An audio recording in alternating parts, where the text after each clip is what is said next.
अस्सलामुअलैकुम all the students and viewers. उम्मीद है कि आप सब खैरियत से होंगे। आज का हमारा टॉपिक है SI base unit, drive units and supplementary units. तो इस टॉपिक को डिस्कस करने से पहले हम मेजरमेंट और यूनिट पर कुछ बातें कर लेते हैं। Measurement, what do you mean by measurement? Measurement क्या है? मेजरमेंट को हम किस तरीके से समझ सकते हैं? किसी भी अननोन क्वांटिटी को स्टैंडर्ड के साथ कंपेयर करना और उस कंपैरिजन के नतीजे में उस अननोन क्वांटिटी को फाइंड आउट कर लेना मेजरमेंट कहलाता है। सपोज दैट कि एक एग्जांपल ले लेते हैं हम। ये हमारे पास एक स्केल है। नॉर्मली जो हम स्केल यूज़ करते हैं वो सेंटीमीटर में होता है। 0, 1, 2, 3, 4, 5, 6 और मज़ीद हमारे पास यहाँ पर स्केलिंग होती है। ये हमारे पास क्या है? स्केल है। ये कहलाएगा स्टैंडर्ड, ठीक है। और ये मेरे पास एक मार्कर है, एक अननोन क्वांटिटी है, ठीक है। ये मार्कर हमारे पास क्या है? अननोन क्वांटिटी है कोई। अब मैं क्या करूँगी? इस अननोन क्वांटिटी को स्टैंडर्ड के साथ कंपेयर करूँगी और इस कंपैरिजन के नतीजे में मुझे ये पता चल जाएगा कि ये मार्कर कितना बड़ा है, ठीक है, या कितना छोटा है। तो अगर मैं इसको देखूँ तो ये हमारे पास तकरीबन 3.9 या 4 सेंटीमीटर के करीब है। तो मैं इसको यहाँ पर लिख लेती हूँ कि the length of marker is 3.9 centimetre, ठीक है। तो ये क्या किया हमने?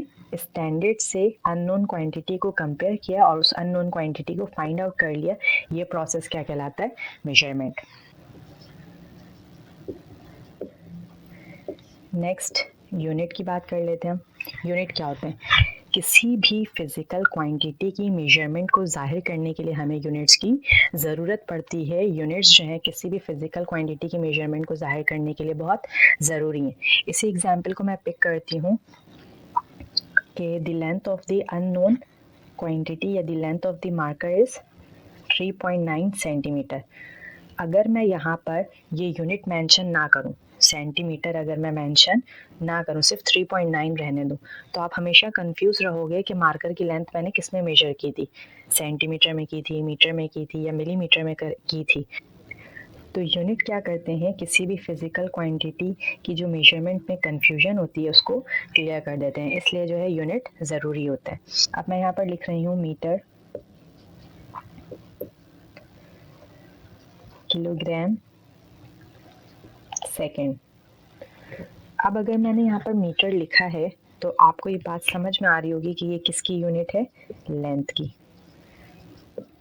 किलोग्राम है तो ये किसकी क्वांटिटी है? सॉरी, किलोग्राम है तो ये किसकी यूनिट है? मास की। सेकंड है तो ये किसकी यूनिट है? टाइम की। तो यूनिट को देखते हुए आपने क्या फाइंड कर लिया? किस चीज़ को पहचान लिया आपने? उस फिज़िकल क्वांटिटी को पहचान लिया।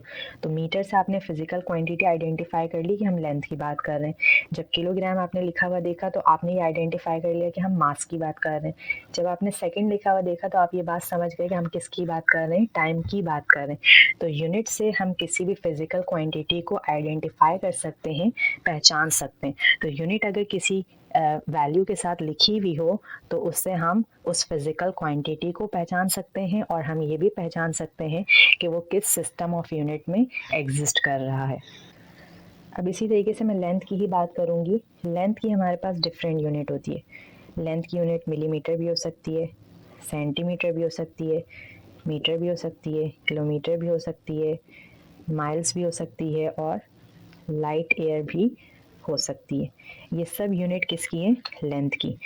मिलीमीटर भी लेंथ की यूनिट है, सेंटीमीटर भी लेंथ की यूनिट है, मीटर भी लेंथ की यूनिट है, किलोमीटर भी लेंथ की यूनिट है, माइल भी लेंथ की यूनिट है और लाइट ईयर भी लेंथ की यूनिट है। एक ही फिजिकल क्वांटिटी है लेकिन इसकी डिफरेंट यूनिट्स है। अब सपोज दैट कि हमारे पास 3 पर्सन है, ठीक है। एक पर्सन 1, पर्सन 2, पर्सन 3, ठीक है। 3 पर्सन है हमारे पास।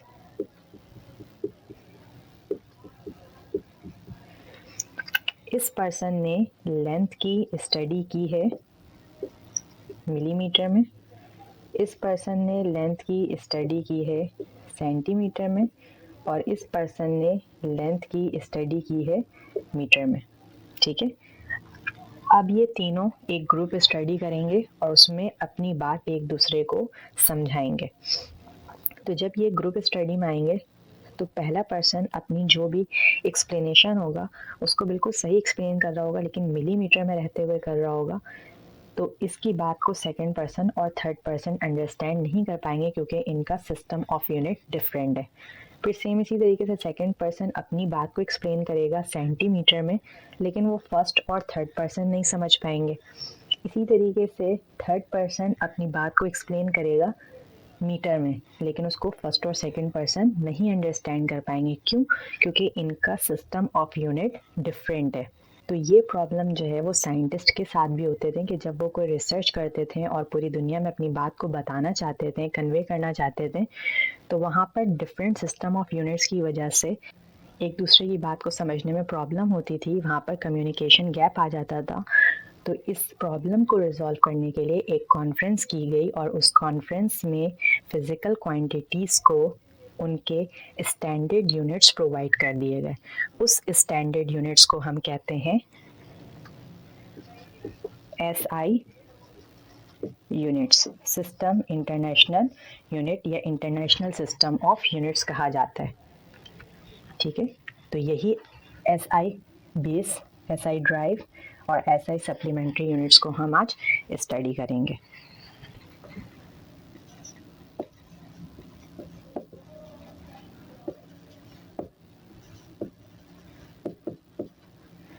हमारे पास सिस्टम ऑफ यूनिट्स हैं। हमारे पास कितने सिस्टम ऑफ यूनिट्स हैं? एक सिस्टम ऑफ यूनिट कहलाता है MKS सिस्टम, एक कहलाता है CGS सिस्टम, एक कहलाता है FPS सिस्टम, और एक हमारे पास कहलाता है SI यूनिट्स। तो ये हमारे पास 4 सिस्टम ऑफ यूनिट्स हैं।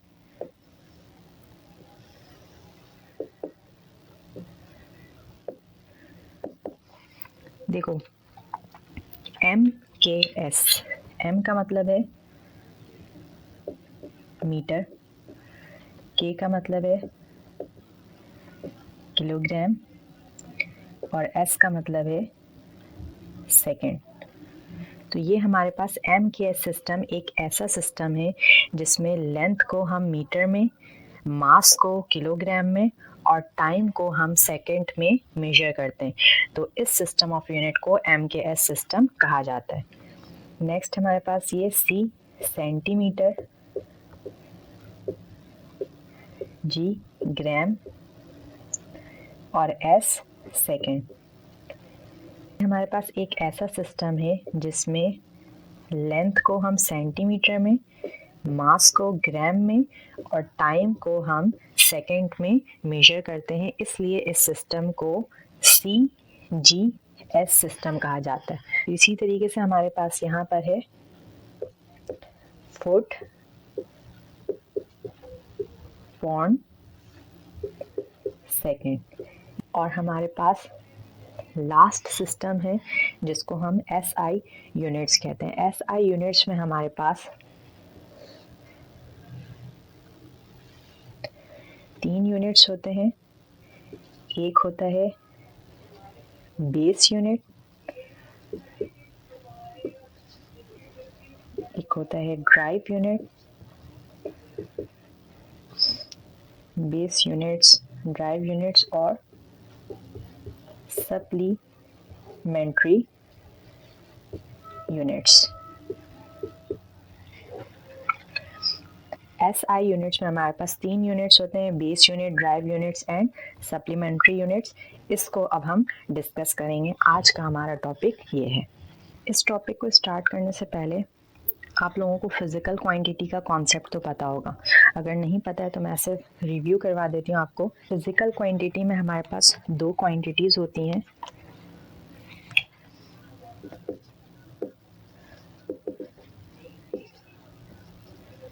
फिजिकल क्वांटिटी में हमारे पास एक कहलाती है बेस क्वांटिटी और दूसरी कहलाती है हमारे पास ड्राइव क्वांटिटी। तो बेस क्वांटिटी में हमारे पास 7 फंडामेंटल क्वांटिटीज होती हैं।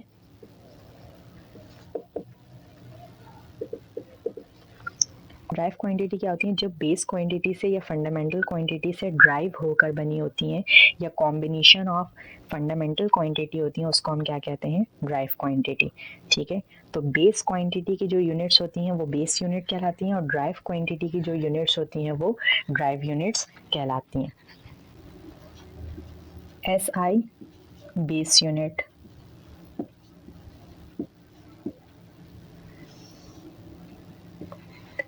SI बेस यूनिट की बात कर रहे हैं तो इसमें कौन सी क्वांटिटी यूज़ होंगी? बेस क्वांटिटी यूज़ होंगी। जो हमारे पास 7 फंडामेंटल या बेस क्वांटिटीज़ हैं, हम उनकी बात कर रहे हैं। तो यहाँ पर हम टेबल बना लेंगे।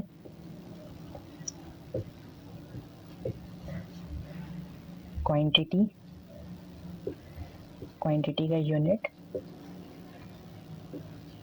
और फिर हमारे पास सिंबल्स हो जाएंगे उनके। पहली क्वांटिटी जो हमारे पास है लेंथ, फिर है mass, time, electric current,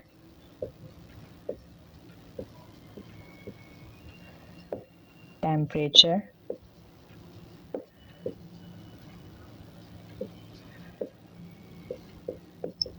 amount of substance,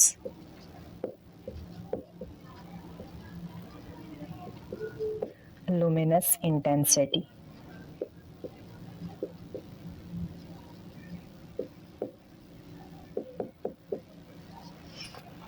length की यूनिट होती है मीटर और इसका सिंबल होता है स्मॉल m। मास का यूनिट होता है किलोग्राम और इसका सिंबल होता है kg। टाइम का जो स्टैंडर्ड है वो है सेकेंड और इसकी शॉर्ट फॉर्म होती है SEC। इलेक्ट्रिक करंट, करंट की बात करें तो करंट की यूनिट है एम्पेयर और इसको हम रिप्रेजेंट करते हैं कैपिटल A से। टेम्परेचर की यूनिट हमारे पास है केल्विन और इसको रिप्रेजेंट करते हैं हम कैपिटल K से। Amount of substance, amount of substance की यूनिट क्या है? हमारे पास मोल है और इसको रिप्रेजेंट करते हैं हम MOL, मोल से। लुमिनस इंटेंसिटी, इसकी जो यूनिट है वो है कैंडीला और इसको हम CD से रिप्रेजेंट करते हैं। तो ये हमारे पास 7 फंडामेंटल क्वांटिटीज़ या फिर बेस क्वांटिटीज़ हैं जिनकी यूनिट्स हमारे पास यहाँ पर मेंशन है और ये इसके सिंबल्स हैं। ये हमारे पास जो यूनिट्स हैं ये कहलाते हैं SI यूनिट्स। ये स्टैंडर्ड यूनिट्स जो हैं उस कॉन्फ्रेंस में इन फिज़िकल क्वांटिटीज़ को प्रोवाइड किए गए थे। तो ये हमारे पास फंडामेंटल या फिर बेस क्वांटिटी है और ये हमारे पास फंडामेंटल या फिर बेस यूनिट्स हैं और ये उनके सिंबल्स हैं। नेक्स्ट है हमारे पास SI drive units. SI drive units, drive units, drive quantities के जो यूनिट्स होंगे उनको ड्राइव यूनिट्स कहा जाएगा। और ड्राइव क्वांटिटीज़ कौन से क्वांटिटीज़ होते हैं? जो फंडामेंटल क्वांटिटी या बेस क्वांटिटी से मिलकर बने होते हैं उन क्वांटिटी को हम ड्राइव क्वांटिटी कहते हैं और उन ड्राइव क्वांटिटी के यूनिट्स को ड्राइव यूनिट्स कहते हैं। तो अब हमारे पास कौन से ऐसे यूनिट्स हैं जो ड्राइव हैं या कौन सी ऐसी क्वांटिटी है जो ड्राइव है?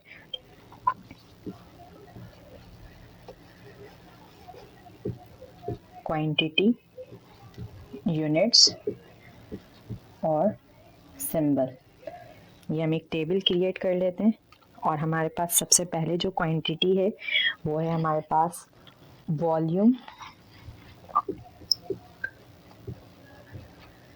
फिर है हमारे पास एरिया, देन है हमारे पास फोर्स, स्पीड या फिर वेलोसिटी।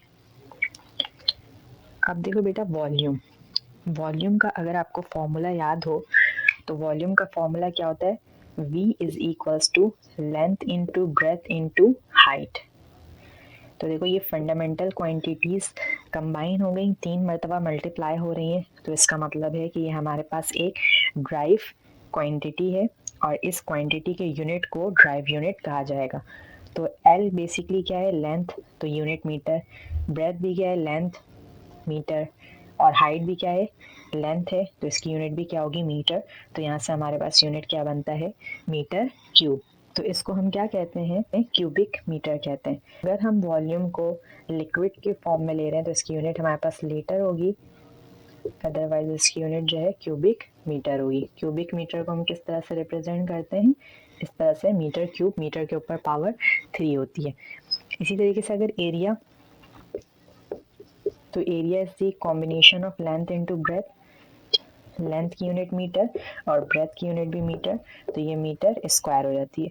तो देखो ये भी हमारे पास एक ड्राइव क्वांटिटी है कि ये फंडामेंटल क्वांटिटीज की कॉम्बिनेशन से बना है, तो ये हमारे पास ड्राइव क्वांटिटी और इसकी यूनिट हमारे पास ड्राइव यूनिट। तो ये हमारे पास मीटर स्क्वायर है, तो ये हमारे पास सिंबल है, इसको मैं प्रोनाउंस किस तरह करूँगी, स्क्वायर मीटर। तो यहाँ पर हम लिखेंगे कि इसकी यूनिट जो है वो स्क्वायर मीटर है और मैं इसको m की पावर 2 या फिर मीटर स्क्वायर लिखूंगी।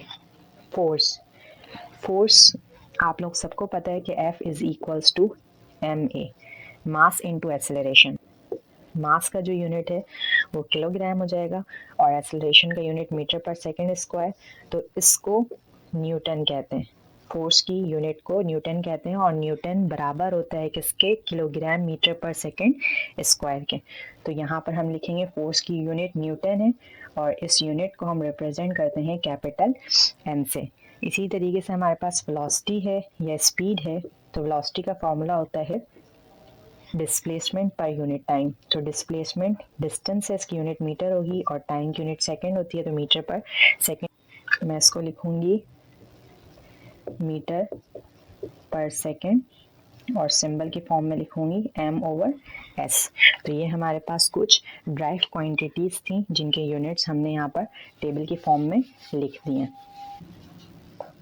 नेक्स्ट है बेटा आपके पास सप्लीमेंट्री यूनिट।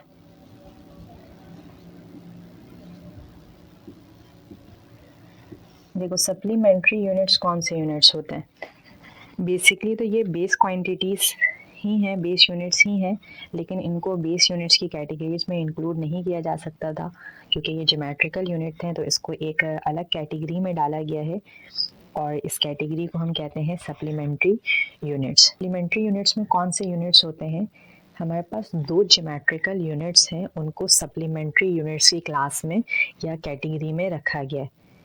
एक यूनिट हमारे पास कहलाता है रेडियन और दूसरा कहलाता है स्टीरेडियन। प्लेन एंगल के जो यूनिट्स होते हैं वो रेडियन होते हैं और सॉलिड एंगल के जो यूनिट्स होते हैं वो स्टीरेडियन होते हैं। ठीक है, तो प्लेन एंगल और सॉलिड एंगल से क्या मुराद है कि हमारे पास 2 डायमेंशनल और 3 डायमेंशनल ऑब्जेक्ट होते हैं। तो जो हमारे पास 2 डायमेंशनल ऑब्जेक्ट होते हैं उनके एंगल को हम प्लेन एंगल कहते हैं और जो हमारे पास 3 डायमेंशनल ऑब्जेक्ट होते हैं उनके एंगल को हम सॉलिड एंगल कहते हैं। यहाँ पर हम एक टेबल बना लेते हैं कि हमारे पास क्वांटिटी है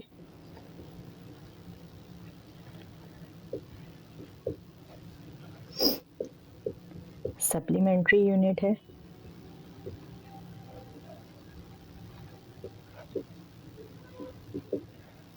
और उसका सिंबल है। तो हमारे पास क्वांटिटी है प्लेन एंगल और दूसरा है हमारे पास सॉलिड एंगल। प्लेन एंगल की जो हमारे पास यूनिट है वो है रेडियन, सॉलिड एंगल की जो यूनिट है वो है रेडियन। रेडियन को हम RAD से रिप्रेजेंट करते हैं और रेडियन को हम SR से रिप्रेजेंट करते हैं। रेडियन को हम थोड़ा सा एक्सप्लेन कर देते हैं। ये हमारे पास एक सर्किल है, सपोज दैट, ठीक है, सेंटर से लेकर सर्कल के सर्कमफेरेंस तक का जो फासला होता है वो कहलाता है रेडियस। ठीक है, तो ये रेडियस हो जाएगा। एक पार्टिकल यहाँ से यहाँ तक मूव किया है, ठीक है, तो इस पार्टिकल ने जितना भी डिस्टेंस कवर किया है ये कहलाता है आर्क लेंथ। क्या कहते हैं हम इसे? आर्क लेंथ, और इसको हम रिप्रेजेंट करते हैं स्मॉल एस से। अब मैं यहाँ से यहाँ तक का भी अगर डिस्टेंस देखूँ तो वो डिस्टेंस बराबर होगा किसके? सर्कल के रेडियस के। अब अगर पार्टिकल यहाँ से यहाँ तक मूव किया है तो इसने कोई ना कोई एंगल मेक किया होगा विच इज़ थीटा। ये थीटा जो है हमारे पास प्लेन एंगल है। ये क्या है हमारे पास? Plane angle. अब अगर मैं इस थीटा को फाइंड आउट करना चाहूँ तो आप लोगों ने फॉर्मूला पढ़ा होगा, S is equals to R theta, theta is equals to S divided by R. इस फॉर्मूले से मैं इस प्लेन एंगल को फाइंड आउट कर सकती हूँ। एस हमारे पास यहाँ पे आर्क लेंथ है और आर हमारे पास रेडियस है सर्कल का। अब ये थीटा या ये प्लेन एंगल कब 1 रेडियन होगा? कब 1 रेडियन होगा? जब ये आर्क लेंथ और ये रेडियस इक्वल होंगे तो हमारे पास ये थीटा क्या हो जाएगा? 1 रेडियन। तो आप यहाँ पर लिख सकते हो कि आर्क लेंथ और रेडियस अगर इक्वल हो तो हमारे पास जो एंगल होगा वो 1 रेडियन कहलाएगा। ठीक है, ये 1 रेडियन की डेफिनेशन हो गई। इसी तरीके से हम स्टीरेडियन की डेफिनेशन देख लेते हैं।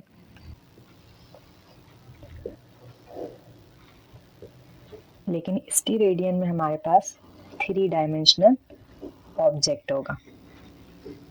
ये हमारे पास रेडियस, ये हमारे पास एंगल होगा थीटा, और ये वाला जो हमारे पास पोर्शन है ये कहलाएगा सरफेस एरिया या एरिया ऑफ द सरफेस।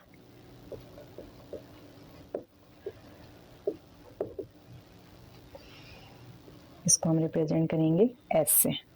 ठीक है, अब स्फीयर के लिए फॉर्मूला हो जाता है S is equals to R square theta. अगर यहाँ से थीटा फाइंड आउट करना है तो ये हमारे पास बराबर हो जाएगा S divided by R square. तो यहाँ पर अगर हमारे पास सरफेस एरिया बराबर हो जाए स्क्वायर ऑफ द रेडियस के तो जो हमारे पास एंगल होगा वो कहलाएगा स्टीरेडियन। अब देखो 2 डायमेंशनल ऑब्जेक्ट का मतलब है, इसकी बात करें प्लेन एंगल की, तो एक्स एक्सिस और वाई एक्सिस, ठीक है, 2 एक्सिस होंगे तो ये एंगल प्लेन एंगल है।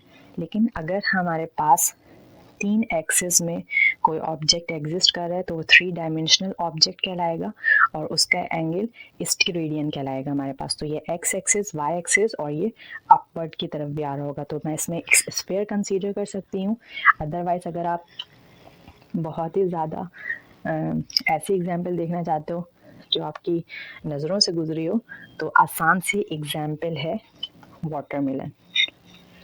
वाटरमेलन जो है वो आपके पास बेस्ट एग्जाम्पल है स्टीरेडियन एंगल के लिहाज से, कि जब आप तरबूज लेते हो, देखते हो, चेक करते हो कि तरबूज लाल है या नहीं है, तो वो आपको कट करके देता है। तो जो आपके पास छिलके वाला एरिया होता है वो सरफेस एरिया होता है, और जिस पार्ट से वो कट कर निकला होता है तो अंदर एक एंगल मेक हो रहा होता है, वो एंगल कहलाएगा स्टीरेडियन।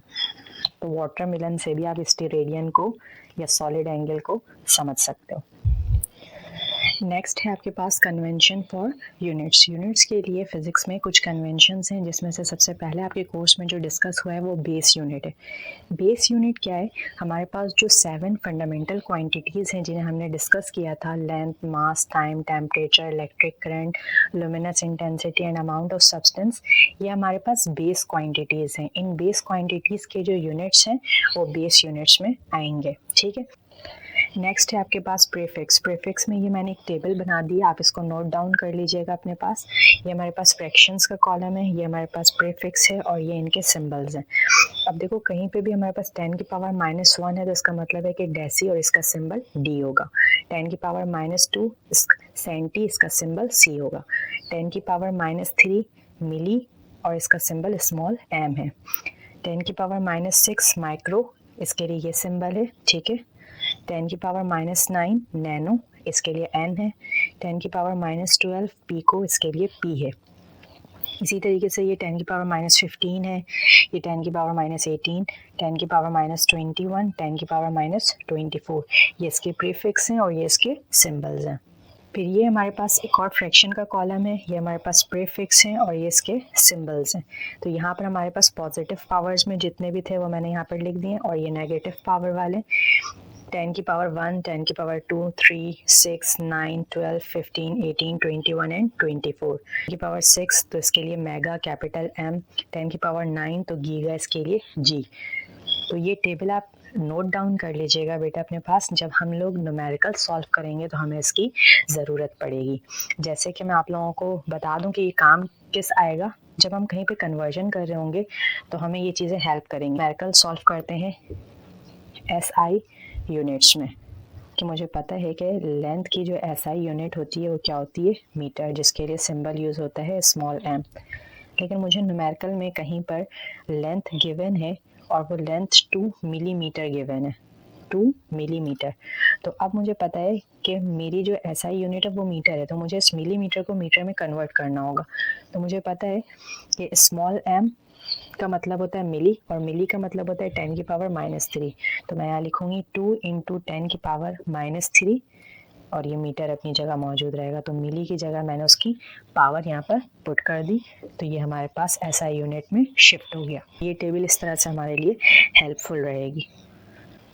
नेक्स्ट है आपके पास कंसिस्टेंट फॉर्मेटिंग। कंसिस्टेंट फॉर्मेटिंग का मतलब क्या है कि हम जब भी यूनिट को रिप्रेजेंट करते हैं तो हम स्मॉल लेटर यूज़ करते हैं, सिवाय उन यूनिट्स के जो साइंटिस्ट के नाम पर रखे गए हैं। जैसे कि केल्विन हमारे पास एक ऐसा यूनिट है जो साइंटिस्ट के नाम पर रखा गया है, तो केल्विन को हम कैपिटल K से रिप्रेजेंट करते हैं। इसी तरीके से एम्पेयर हमारे पास साइंटिस्ट के नाम पर रखा गया है, तो इसको हम कैपिटल A से रिप्रेजेंट करते हैं। और इसके अलावा हमारे पास और जो यूनिट्स ऐसे हैं जो साइंटिस्ट के नाम पर नहीं रखे गए, बस नॉर्मल वो यूनिट्स हैं, तो उनको हम लोअर केस में या स्मॉल लेटर में रिप्रेजेंट करते हैं। जैसे कि मीटर पर सेकेंड हो गया, किलोग्राम हो गया, मीटर पर सेकेंड स्क्वायर हो गया, ठीक है। अब न्यूटन की अगर मैं बात करूँ तो फोर्स की यूनिट होती है न्यूटन। तो न्यूटन जो है वो न्यूटन का एक नाम भी है और न्यूटन फोर्स की यूनिट भी है, तो उसको हम कैपिटल लेटर से रिप्रेजेंट करेंगे। तो कंसिस्टेंट फॉर्मेटिंग में सिर्फ ये बात बताई गई है कि जो यूनिट साइंटिस्ट के नाम पर रखे गए हैं उनका लेटर कैपिटल होगा, अदरवाइज जो यूनिट्स हैं वो स्मॉल लेटर में रिप्रेजेंट किए जाएंगे। फोर्थ आपके पास जो डिस्कस हुआ है वो है एप्रोप्रिएट चॉइस ऑफ यूनिट। नाम से ही जाहिर है कि इसमें हमें सही यूनिट जो है वो चूज़ करके लिखना है, कि ताकि किसी किस्म की कोई कन्फ्यूजन ना रहे हमारी फिज़िकल क्वांटिटी को रिप्रेजेंट करने में। जैसे कि अगर हमारे पास स्पीड है, स्पीड की यूनिट मीटर पर सेकंड होती है, जबकि एक्सेलरेशन की अगर बात की जाए तो इसकी यूनिट हमारे पास मीटर पर सेकंड स्क्वायर होती है। तो जो भी आप फिज़िकल क्वांटिटी रिप्रेजेंट करना चाह रहे हो उसकी आप करेक्ट यूनिट लिखोगे, सही यूनिट लिखोगे, ताकि फिज़िकल क्वांटिटी को जज करने में किसी किस्म की कोई कन्फ्यूजन ना रहे। नेक्स्ट है हमारे पास मेजरमेंट टेक्निक। मेजरमेंट टेक्निक हम किस किस तरह से मेजरमेंट जो है वो कर सकते हैं। तो हमारे पास फिज़िकल क्वांटिटी है लेंथ, मास, टाइम, टेम्परेचर, और इलेक्ट्रिकल क्वांटिटीज़ को मेजर करने के लिए हमारे पास कुछ डिवाइसेस या फिर इंस्ट्रूमेंट्स हैं। तो सबसे पहले हम बात करेंगे लेंथ की। लेंथ को हम किस तरीके से मेजर कर सकते हैं। लेंथ को आप जो है वो स्केल की मदद से मेजर कर सकते हो। जैसे कि मैंने आप लोगों को एक एग्जांपल दी थी कि आप इस मार्कर की लेंथ को फाइंड आउट कर सकते हो स्केल की मदद से। तो रूलर से हम लेंथ फाइंड आउट कर सकते हैं। इसके अलावा हम कैलिपर यूज़ कर सकते हैं लेंथ को फाइंड आउट करने के लिए, जो आपने लैब वगैरह में भी यूज़ की होगी, या फिर हम टेप मेजरमेंट भी कर सकते हैं। और अगर हम डिजिटल मेथड पर आए तो डिजिटल मेथड पर हम लेंथ को किस तरह से मेजर कर सकते हैं। लेज़र रेंज फाइंडर से हम लेंथ फाइंड आउट कर सकते हैं, या फिर डिजिटल स्लाइडिंग क्लिपर से या ओडोमीटर से, इस सब डिवाइसेस से हम क्या कर सकते हैं, लेंथ को मेजर कर सकते हैं। नेक्स्ट आपके पास फिज़िकल क्वांटिटी मास। मास को आप किस तरह से मेजर कर सकते हो। फिज़िकल बैलेंस से हम मास को मेजर कर सकते हैं। टाइम को हम मैकेनिकल क्लॉक और एटॉमिक क्लॉक दोनों से ही मेजर कर सकते हैं। मैकेनिकल क्लॉक वो है जो नॉर्मली यूज़ कर रहे होते हैं, और एटॉमिक क्लॉक जो है एटम से बने हुए होते हैं, उसमें सीजियम या फिर रेडियम क्लॉक जो होते हैं वो एटॉमिक क्लॉक कहलाएंगे। नेक्स्ट फिज़िकल क्वांटिटी है टेम्परेचर। टेम्परेचर को आप किससे मेजर कर सकते हो? थर्मोमीटर से और थर्मोकपल से। ठीक है, थर्मोमीटर तो सबने ही यूज़ किया होगा। इलेक्ट्रिकल क्वांटिटीज़ को मेजर करने के लिए हमारे पास यहाँ पर कुछ डिवाइसेस हैं। सबसे पहला हमारे पास है वोल्ट मीटर। वोल्ट मीटर क्या करता है? वोल्टेज मेजर करता है। सेकेंड हमारे पास एम मीटर। एम मीटर एक करंट मेजरिंग डिवाइस है, यह हमें करंट बताता है, करंट को मेजर करता है। नेक्स्ट है ओम मीटर। ओम मीटर क्या करता है? ये बेसिकली आपके पास रेजिस्टेंस को मेजर करता है। और लास्ट है आपके पास कैथोड रे ऑसिलोस्कोप, जिसका शॉर्ट फॉर्म है CRO। कैथोड रे ऑसिलोस्कोप हमारे पास एक इलेक्ट्रिकल मेजरिंग डिवाइस है और इसकी डायग्राम कुछ इस तरह की होती है। ये इस तरह का इंस्ट्रूमेंट होता है। ये इंस्ट्रूमेंट की स्क्रीन है और इस स्क्रीन पे हमारे पास सिग्नल्स आ रहे होते हैं वेव की फॉर्म में। कैथोड रे ऑसिलोस्कोप जो है वो बेसिकली स्क्रीन पर हमें एक सिग्नल डिस्प्ले कर देता है, जिससे हम मेजरमेंट करते हैं। तो आज के टॉपिक में हमने बेस यूनिट, ड्राइव यूनिट्स और सप्लीमेंट्री यूनिट्स को डिस्कस किया है। साथ में हमने मेजरमेंट यूनिट्स और मेजरमेंट टेक्निक और कन्वेंशन यूनिट्स को भी देख लिया है। आज के टॉपिक से रिलेटेड अगर आपको कोई भी क्यूरी हो तो कमेंट सेक्शन में ज़रूर बताइएगा। मेरे चैनल को लाइक करें, सब्सक्राइब करें और ज़्यादा से ज़्यादा शेयर करें। इंशाल्लाह नेक्स्ट वीडियो के साथ फिर हाजिर होंगे। जब तक के लिए अल्लाह हाफ़िज़।